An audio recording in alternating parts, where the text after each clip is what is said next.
Hello students. इससे पहले की क्लास में हमने समाजशास्त्र के विषय क्षेत्र में स्वरूपात्मक संप्रदाय या विशिष्टात्मक संप्रदाय के जॉर्ज सिमेल के विचार के बारे में चर्चा की थी। स्वरूपात्मक संप्रदाय या विशिष्टात्मक संप्रदाय, जिसे कि हम कहते हैं फॉर्मल स्कूल, इसमें वीरकांत के विचार भी बहुत ही महत्वपूर्ण है। वीरकांत भी समाजशास्त्र को एक विज्ञान बनाने के समर्थक थे। उन्होंने बताया कि यदि समाजशास्त्र को अस्पष्टता और अनिश्चितता के आरोपों से बचाना है तो उसे किसी मूर्त समाज का ऐतिहासिक दृष्टि से अध्ययन नहीं करना चाहिए। उन्होंने कहा, अगर कोई भी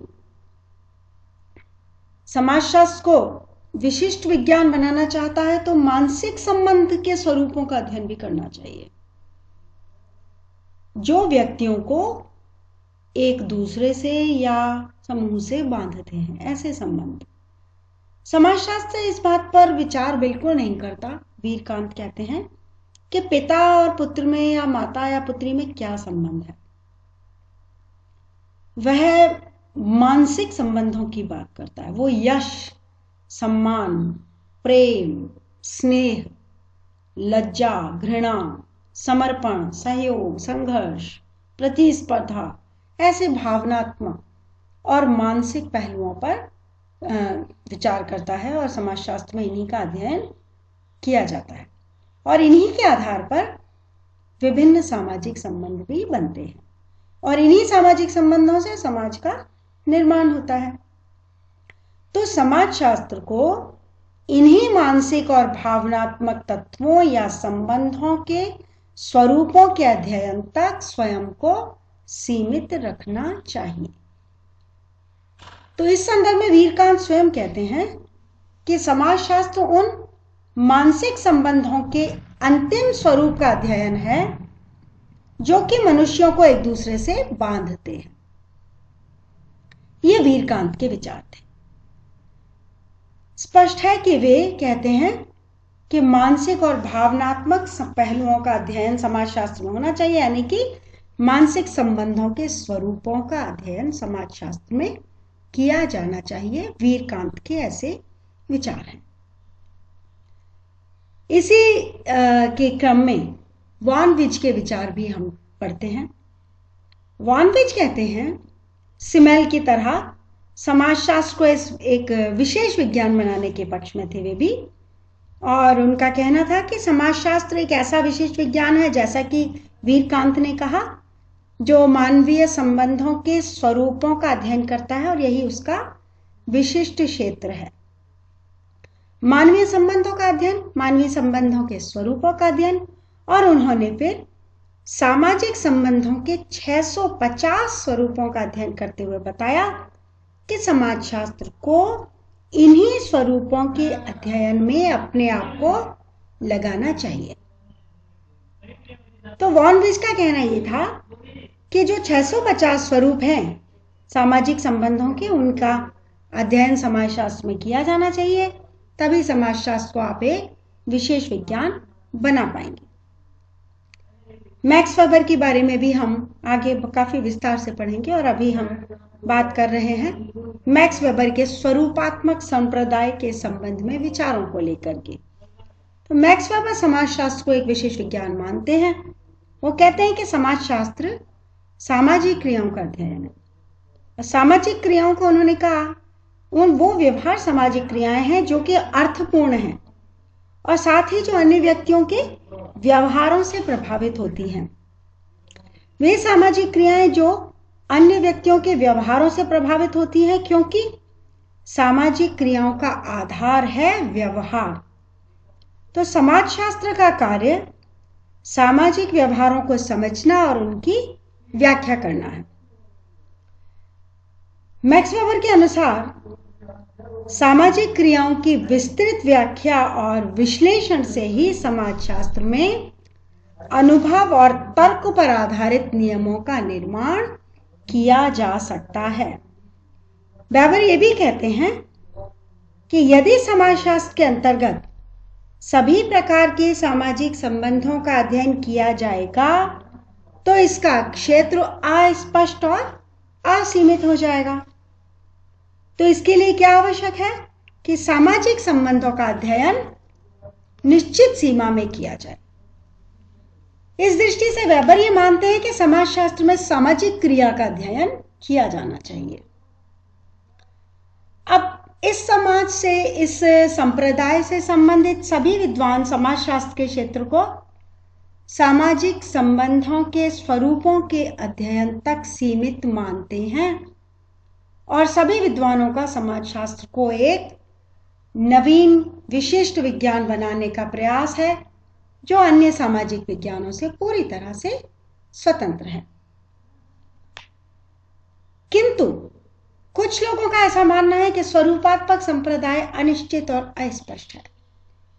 इस संप्रदाय के ऊपर अनिश्चितता और अस्पष्टता का आरोप है क्योंकि इस संप्रदाय के समर्थकों के संबंध में फिशर कहते हैं कि ये समाजशास्त्री नहीं है, ये तो सामाजिक दार्शनिक है। इन्होंने सामाजिक जीवन की व्यावहारिक प्रकृति को समझने का प्रयास ही नहीं किया, तो इस संप्रदाय की कमियों के ऊपर बात करने लगे। कई समाजशास्त्रियों ने इसके बारे में कहा कि ये समाजशास्त्र का ये विषय क्षेत्र के अंतर्गत स्वरूपात्मक जो स्कूल है, संप्रदाय है, सोच है, विचार है, दृष्टिकोण है, यह व्यावहारिक नहीं है। क्योंकि उन्होंने कहा कि ये कहना बहुत ही गलत है कि सामाजिक संबंधों के स्वरूप का अध्ययन किसी अन्य विज्ञान के द्वारा नहीं किया जाता, इसलिए समाजशास्त्र को एक नवीन विज्ञान के रूप में अध्ययन करना चाहिए। ऐसा बिल्कुल निराधार है। उन्होंने कहा कि ऐसे कई स्वरूप हैं, जैसे प्रभुत्व है या सत्ता है या शक्ति है, स्वामित्व है, दासता है, संघर्ष है। इनका अध्ययन कई विज्ञानों में किया जाता है, राजनीति शास्त्र में भी किया जाता है, लोक प्रशासन में भी किया जाता है, कानून शास्त्र में भी किया जाता है। ऐसे कई कंसेप्ट हैं जिनको कि कई सामाजिक विज्ञानों में पढ़ाया जाता है। तो ये कहना पूरी तरह से गलत है कि सामाजिक संबंधों के स्वरूपों का अध्ययन केवल समाजशास्त्र में ही किया जाता है, अन्य विज्ञानों में नहीं किया जाता। दूसरी बात, जब उन्होंने स्वरूप और अंतर वस्तु में भेद किया और इन्हें एक दूसरे से अलग माना, तो कुछ समाजशास्त्रियों ने कहा कि सामाजिक संबंधों के स्वरूप और अंतर वस्तु को एक दूसरे से भिन्न करना, पृथक करना संभव ही नहीं है। सोरोकिन ने कहा कि यदि हम एक गिलास को जल या दूध या किसी अन्य शक्कर से बिना उसके स्वरूप को परिवर्तित किए हुए भर सकते हैं, तो ये एक सामाजिक संबंधों के ऊपर लागू होने वाली बात नहीं है।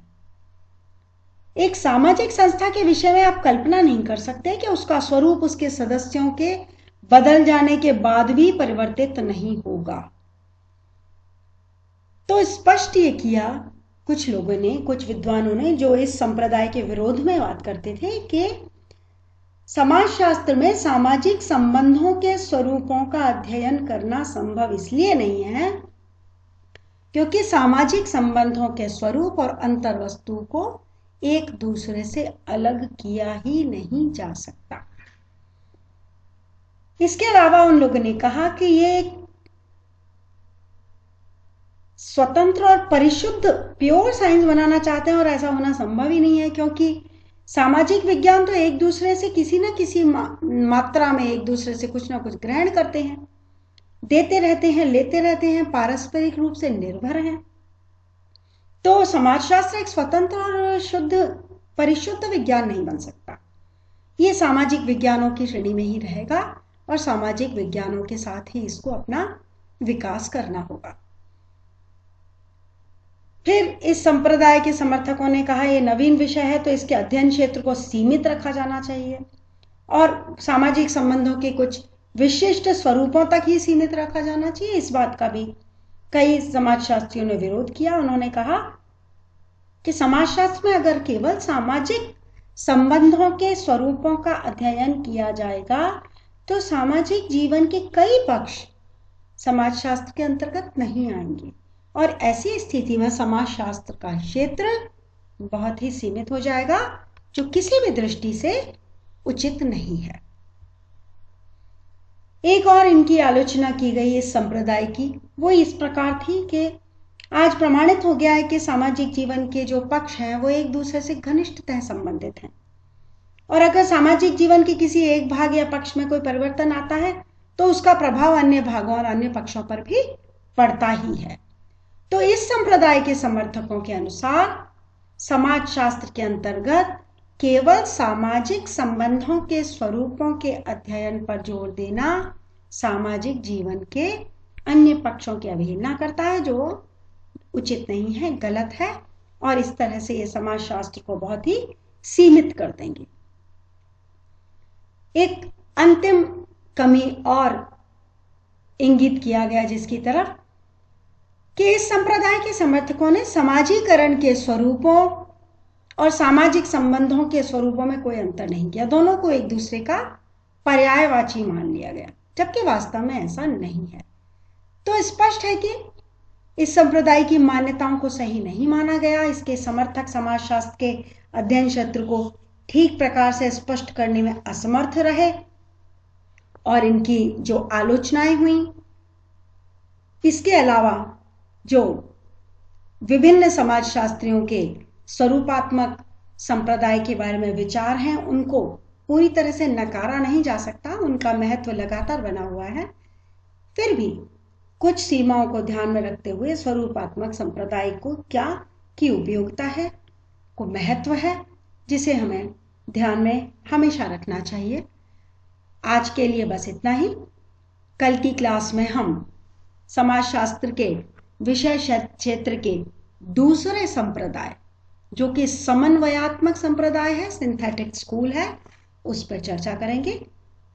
आज के इस लेक्चर में यदि आपको कुछ समझ नहीं आया है तो आप मुझसे बात कर सकती हैं, पूछ सकती हैं, और कोई भी शंका जिज्ञासा है आप मुझसे संपर्क करके उसके समाधान के बारे में बात करें। आज के लिए इतना ही। Thank you.